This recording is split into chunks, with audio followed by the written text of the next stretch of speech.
د پښتنو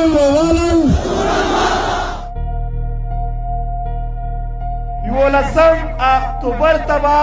د پښتنو قومي عدالت لګوو یو لوی میدان چې په هغه کې 40,000 د نماینده خلک ځایېدلی شي بیا به یو سکرین ورته ولګوو د پښتون وطن چې څومره هم ظلم پې شوی ده څومره وسایل یې دي او څومره یې خلک شهیدان شول څومره یې ورک دي او څومره نوې منصوبې دي څومره هم مسایل دي دا به دوی ټول په خپلو سترګو وویني هلته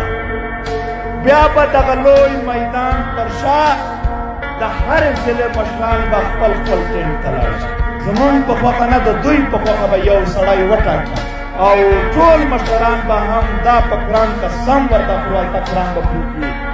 چې موږ به نه دوکه کوو نه به خرڅېږو نه به ډیل کوو خو دا ټول ولسونه به هم خوري چې موږ به هم ورسره وو هلته به بیا د دغې وطن متعلق اعلامیې نه جرې کوي وچه کلکه فیصله به پښتانه وکړي او دا کام به یې بیا پر شا ولاړ وي بیا یې په تاریخ کې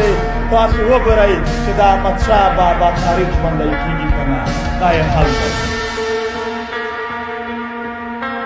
کلک ورته ودرېږو سرونه ځي پروا نشته دی سرونه چوچوونه ناکامي مو هم قبوله ده خو غلامي مو ټیټ سر دی آصف غفور ورته ویلي وي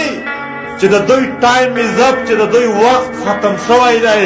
دا ته به په راتلونکي وختونو کې مونږ ښایو چې وخت د چا ختم شوی دی ستا که زمونږ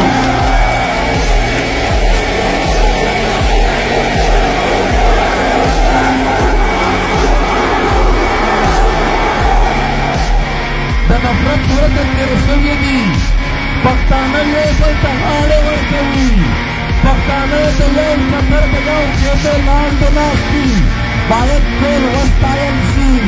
باید ټولو ته سلام وشي د پښتنو ځوانانو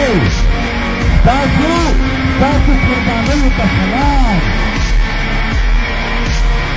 نن دا رایو کېدلو او د اتحاد جوړېدلو لپاره خلک راټولېږي همت به نه بایلوي ډېر سخت جنګ ته مخامخ شوي یو یو تاریخي پړاو ته خبرې روانې دي حوصلې به نه بایلئ همت به نه بایلئ 100,000 سرونه قربانوو خو دا وطن نه ورته پرېږدو دا خپله خاوره نه ورته پرېږدو